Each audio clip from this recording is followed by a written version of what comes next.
হাঁসের মাংসটা পাটায় বাটা মশলা দিয়ে হাত দিয়ে ভালো করে মেখে রান্না করলে বেশি টেস্টি হয়। আর হাঁসের মাংসটা এভাবে রান্না করতেই আমি সবসময় পছন্দ করি। Hello everyone, welcome my page. সবাই কেমন আছেন?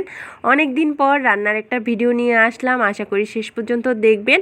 হাঁসের মাংস রান্না করার জন্য আমি প্রথমে একটা কড়াই নিয়ে নিয়েছি, আর কড়াইতে কিছু দারচিনি, এলাচ, লবঙ্গ দিয়ে দিলাম। এলাচ আর দারচিনি মাংসের ফ্লেভারটা দারুণ আসে। এর মধ্যে দিয়ে দিলাম পরিমাণ মতো তেল, তেলের মধ্যে দিয়ে দিলাম হলুদ আর মরিচের গুঁড়ো।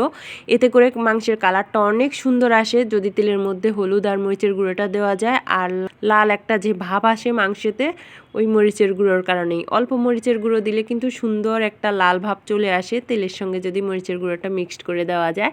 এর মধ্যে দিয়ে দিলাম আমি পাটায় বাটা সব মশলার। প্রথমে দিয়ে দিলাম পরিমাণ মতো রসুন বাটা, আদা বাটা, এরপরে জিরা, ধনিয়া, গোলমরিচ একসঙ্গে বেটে রাখা সেটাও দিয়ে দিলাম। মাংসতে আমি বেশি কোনো মশলা ইউজ করব না, নর্মালি যেসব মশলা সবসময় ইউজ করা হয় সেগুলোই দিয়ে দিচ্ছি।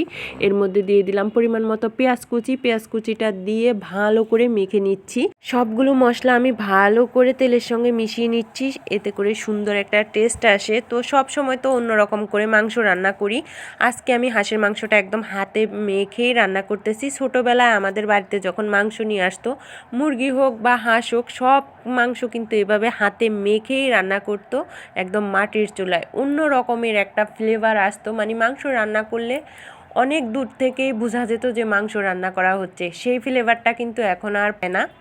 তারপরেও আজকে চেষ্টা করলাম সেই ছোটোবেলার মতো করে মাংসটা রান্না করতে। তো দেখে কেমন হয় মাংসটা, আপনারাও সঙ্গে থাকুন।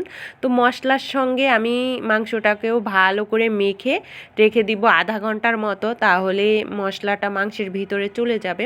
তো এই যে আধা ঘন্টা পর আমি চুলাতে বসিয়ে দিলাম মাংস, একদম কড়াই সহকারে। দেখতেই পাচ্ছেন একদম জাল হওয়ার সঙ্গে সঙ্গে তেল ছেড়ে দিচ্ছে মশলা থেকে, আর মাংস থেকেও অনেকটা পরিমাণে তেল ছাড়তেছে। আমি কিন্তু যেহেতু হাঁসের মাংস সেই প্রথমে তেলটা খুব কম দিয়েছি, যে যদি তেল কম হয় হাঁস থেকে তাহলে পরবর্তীতে একটু দিয়ে দিব, কিন্তু আর আমার দেওয়াই লাগছে না, অনেক পরিমাণে হাঁস থেকে তেল বেরোয়ে যাচ্ছে। মাংসটা এখন ভালো করে কষিয়ে নিব একটু সময় নিয়ে। এক্সট্রা কোনো জল দিয়ে আমি মাংসটাকে কষাবো না, মাংসের থেকে যে জলটা বের হবে সেই জল দিয়েই কষিয়ে নিব। আর ওই জলটা একদম শুকিয়ে যাওয়ার পর ঝোলের জন্য জল দিব। তো কষানোর পরে আমি কয়েক টুকরো এখানে পেঁপে দিয়ে দিয়েছি। পেঁপে দিয়ে আমি আরও কিছুক্ষণ নাড়াচাড়া করে এখন ঝোলের জন্য জল দিয়ে দিয়েছি। মাংস যতক্ষণ না সিদ্ধ হয় ওই পর্যন্ত আমি এটাকে জাল করে নিব, আর ঝোলটাও অনেকটা গাঢ় হয়ে আসবে, মাংসটাও সিদ্ধ হয়ে যাবে। এই যে মাংসটা টকবক করে ফুটতেছে আর সুন্দর একটা ফ্লেভার বেরোচ্ছে, মনে হচ্ছে যে সেই ছোটোবেলায় বাড়িতে যে মাংস রান্না করতো সেরকম একটা ঘ্রাণ আসতেছে আর কি, আমি ফিল করতে পারছি। পাটায় বাটা মশলা দিয়ে মাংসটা যদি হাতে মেখে রান্না করা যায়, অন্য রকমের একটা টেস্ট আসে, ঘ্রাণ আসে।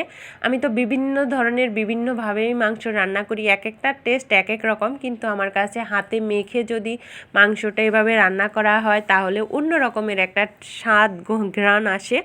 আর হাতে মেখেই মাংস রান্নাটা আমার খুবই খুবই পছন্দের, একদম খুবই ভালো লাগে খেতে। কথা বলতে বলতে মাংস সিদ্ধ হয়ে গেছে, ঝোলটাও গাঢ় হয়ে গেছে। আমি কিছু গরম মশলার গুঁড়ো দিয়ে দিলাম, দিয়ে এই যে কিছুক্ষণ ঢেকে তারপরে আপনাদের সাথে দেখাচ্ছি। দেখেন কালারটা কত সুন্দর হয়েছে, আর খেতেও কিন্তু অসাধারণ হয়েছিল। বাচ্চারা তো খেয়ে বলছে অনেক ভালো হয়েছে, আমি যখন নিজে টেস্ট করেছি আমার কাছেও অনেক ভালো লেগেছে। রান্নাটা আপনাদের কাছে কেমন লাগলো জানাবেন।